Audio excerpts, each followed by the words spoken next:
Genda kuririmba. Turirimbe. Wanirira nacho novuga ko ndabera uzocugira. Jeni ngire ireka ngire premier ngire soprano. Ngire ngwanirira nacho novuga ndabemeze. Gwanirira nacho novuga ngo ndabemeze wegira gwanirira nacho novuga ngo ndabemeze gwanirira nacho novuga ngo ndabemeze. Okay, iryo ryo ryose afata ni sawa. Ega we ditwa iryo ko rya mbere mufata rimwe mwebwe. Okay, Gwanirira. Okay. Gwanirira. Tagi, rimwe kabiri gatatu. Gwanirira. Nacho novuga ngo ndabemeze.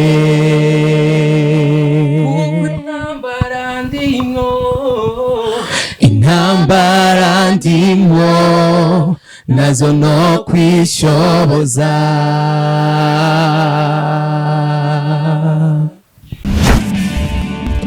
Siren Vibes TV. Eko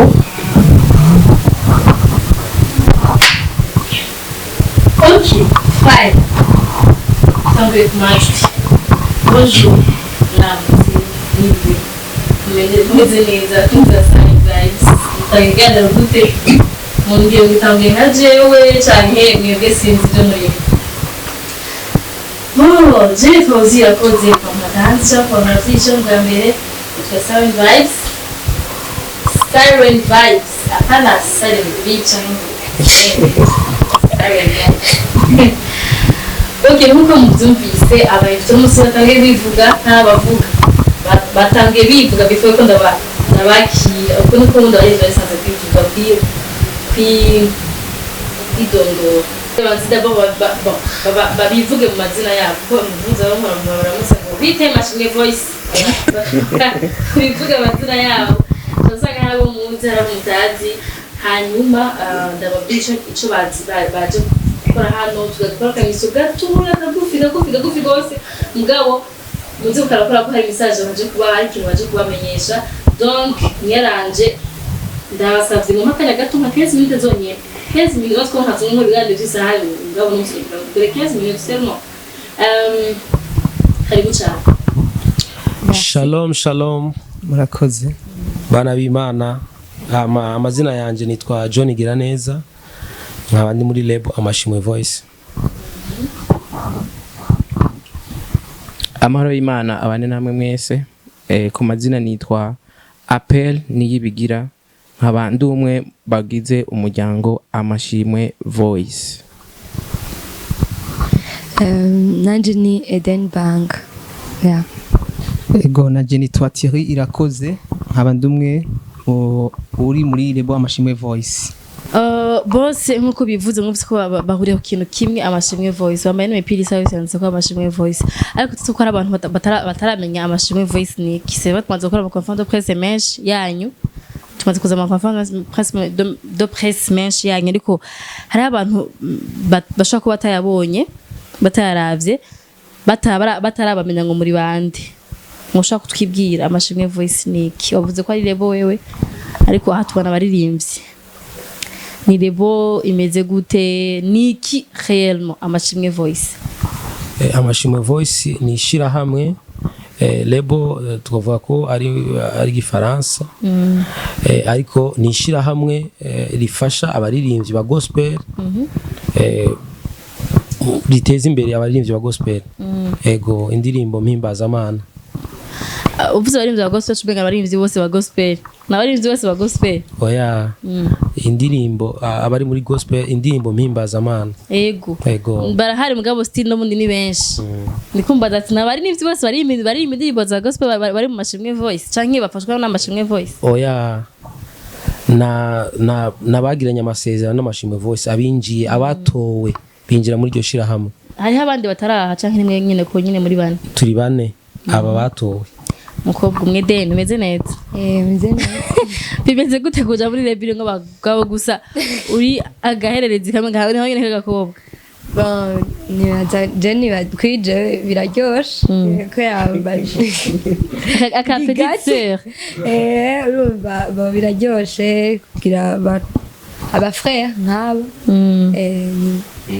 hari ikintu byakunguye kuba gukorana n'abantu bakuruta osi b'abagabo osi no kuburi muri rebo byarangiriye akamaro cyane kubera abantu bakuze baramfasha bitandukanye kuko urumva abantu bakuze ntibaca bamfasha gusa mu bijyanye no kuririmba kubera turi kumwe hari n'ikintu ushobora kugana no mu buzima busanzwe akambwira ati foko wogikora uku cyangwa wokigira uku. Apel ni kihe kintu Amashimwe Voice yunguye kuri wewe? Ico Amashimwe Voice yunguye kuri jewe cyangwa ico je nungutse mu Mashimwe Voice kirakomeye cyane kubera ko ndibuka yuko jewe benshi baranzi natanguye umuziki w'isi cyitwa kwa kundi ego nukuvuga mu nyuma zaho twari banashaka ko batabizi ko ari wewe hari abatabizi hariho Apel wa Gitero Relax na Apel n'abantu babiri batandukanye ego bo nukuvuga maze guhagarika kuko sinashoboye kubandanya gukora igikorwa cyo kuririmba mu buryo bwiyaguye kuko bisaba uburyo bwinshi kugira ushoboye gusohora audio ize ari audio imeze neza yacuranzwe bikwiye bisaba ko wagiye muri studio imeze neza ibyo nabyo bisaba amafaranga kugira ngo ushobore gukora amasanamu y'iyo ndirimbo bisaba amafaranga atari make rero naciye nja mu gacerere rero akunguko cyangwa akarusho maze kugira kuba ndi muri no muryango nuko nsa nk'umuntu yasubiye kugira hane kuzuka kugaruka muri kariyeri yanje yo kuririmba kandi nkaba ndiko ndabikora ntavunitse ntiyumvira ngo ino ndirimbo mbega nzokuraho uburyo bwo kuja kuyisohora clip yayo bizogenda gute mukuri ni byinshi cyane. Great. Thierry umeze neza? Ni neza gose. Iyo uza kuba utari mu Mashimwe Voice uyu munsi uri kurakora bimeze gute?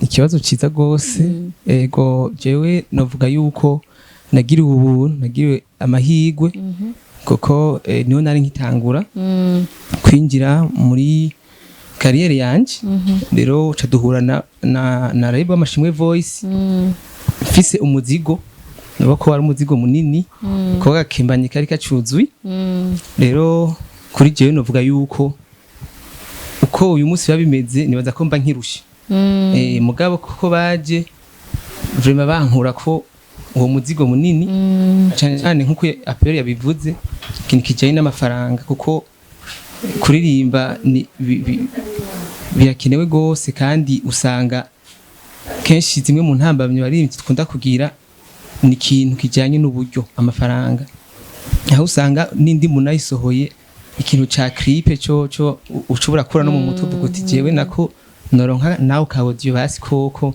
nkayikura muri studio rero ubu nukuri ndashima Imana kuko byose biko bigenda neza badufasha mu buryo haba no kugufasha gushikana kure impano yawe ni ibintu bisaba uburyo rero nibaza ko Thierry w'ico gihe antukani baza ko habaro byinshi mba narahombye ariko uyu munsi ku bwarebo Amashimwe Voice ukuri ndabashimiye cyane gose ku mutima urukundo badufashisha ibihe byose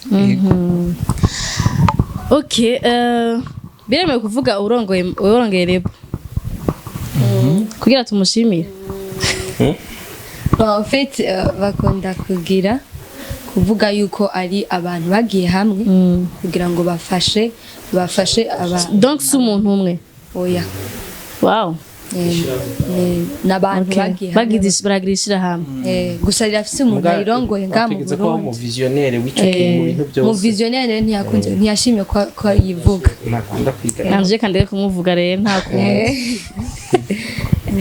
reka ndege kumuvuga hari mbwa turamushimiye gose avyumve hanyuma hari inkuru yabazanye hari inkuru yabazanye yaje kugira musho kumenyesha ko Siren Vibes abakunze umuziki wa gospel akunda ijambo ry'Imana bakunda indirimbo zihagize Imana nuko bafise concert ndabavugire kandi before bafise concert mi décembre tubabwira kirikari murabika amafaranga yanyu n'umwanya wanyu le 4 décembre tariki 4 kuri CLM cyangwa ahantu ex Odeo Palace donc niho bazogira concert bafise batumire bandi ariko nshaka gato ya mubanze mwe mu vyivugire kora ko rimwe mbanyene concert je sinzoririmba mubanze mu vyivugire muhamagara abantu sinzi niba hariho akabijya nava navuga ngo akabijya n'akabinyo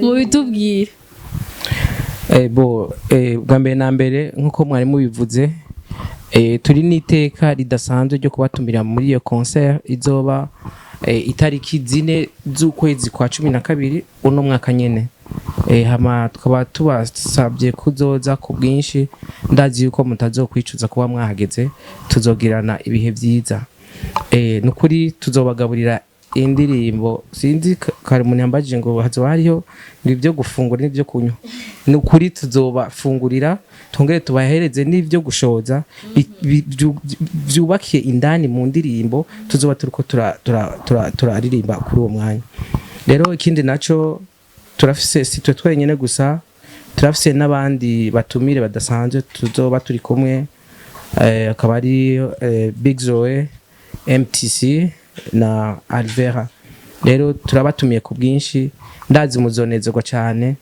kuzobana natwe muri iyo concert murakoze cyane ntunganira umugenzi wanje kuri ico giteramo navuga ko tuko turitegura mu buryo bw'amarepetition sama repetition gusa kote technique no mu buryo bw'imwemu kino gikorwa ni gikorwa gikwiye gusengerwa kuko ni indirimbo tugiye gushikiriza ni indirimbo zahishuriwe na muhemu yera ni muhemu yera duhishuye zino ndirimbo rero kino gikorwa nova ko ari gikorwa c'imwemu naho hari kote technique tuko twitegura ariko tuko dufata n'umwanya wo kubisengera kugira ngo abantu bazoza muri ico giteramo imitima izohembuke ego nico harazi igihe mugabo hataba ama concert ya gospel canke abarimvyi ba gospel ntabwo amufise ko abantu bashobora kuba bitarabazamo cyane nka kera ngo mubone abantu bashobora kuba batazo kwitaba nkuko muvyiteze bon nibaze ko ikintu gikomeye nyamukuru nuko Imana iguhaye vision y'ikintu iragikurikirana gushika giheze nimba hema ari Imana yashize mu mitima yacu ko twogira iyo concert nizera yuko Imana izodufasha kaduha nabo bantu ko nishobora kuguha ikintu poye haba hariho abantu uko biri kose Imana irabatumira natwebwe tukagira effort tukagira ama publicité turaza mu biganiro ko biri kose bima turagira uko dushoboye kandi turizera ko bizoshoka hamwe n'Imana bizina kingahe 200,000 mwana afite sagesse subwenge shaka antwegera abantu bakora byumva abantu bakunda gospel hari ama concert menshi ya gospel ari karaba hariho Kainos ko bategura Victorious team hariho n'abantu muyitabe mu bashigikira ko rakeneye support yanyu ko ndazi ko abantu bakunda indirimbo z'Imana muri benshi imbere ko duheze nshaka mu tugirira kapera umwe agira ka partie gatoya twumva ijwi giwe mwaturirimbiye ava muri mwese shaka mugire umwe hama mu guheza maza kutugira muri kumwe kandi kora umusimenga biri mwaho umuntu biraryoshe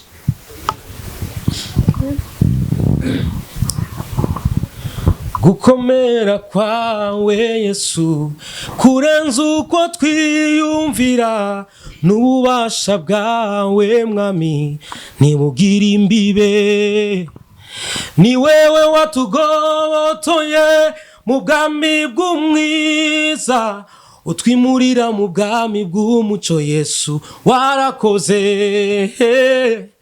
na vya vyete vyose vyaturega wabitsinze Karivari niyo mpamvu nanje ngushima Yesu warakoze imirimo yawe irakomeye ivyo ukora vyose biratangaje imirimo yawe iratangaje warakoze Yesu kumbera inyishu warakoze Yesu kumbera inyishu.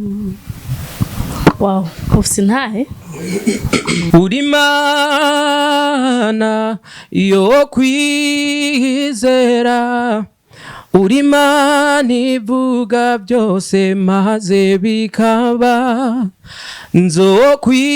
nzokwizera nzokwizigira ijambo ryose rije rivuye mu kanwa kawe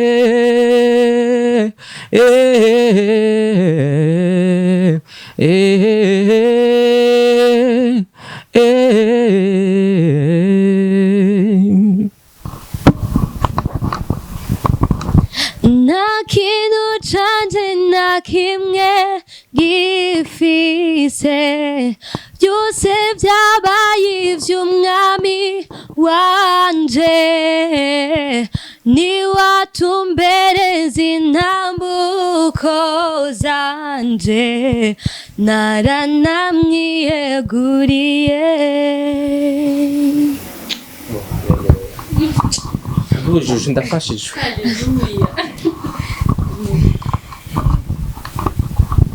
Shize izina ryawe hejuru we wankunze uranyigura sifise icyo nokora kubaho kubwawe nico mpisemwo. Ndafashijwe. mwese tuyanyu mwese akanyuma ko gusezera iyo mwayigize tugiye ndafata induse duhurikira mu twese turandire muri church tuje kugushima Yesu Yesu tuje kugushima Yesu Yesu tuje kugushima Yesu Yesu tuje kugushima Yesu Yesu ushizwe hejuru Yesu Yesu ushizwe hejuru Yesu Yesu.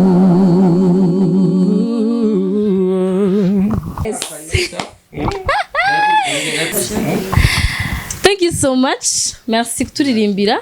Merci namwe.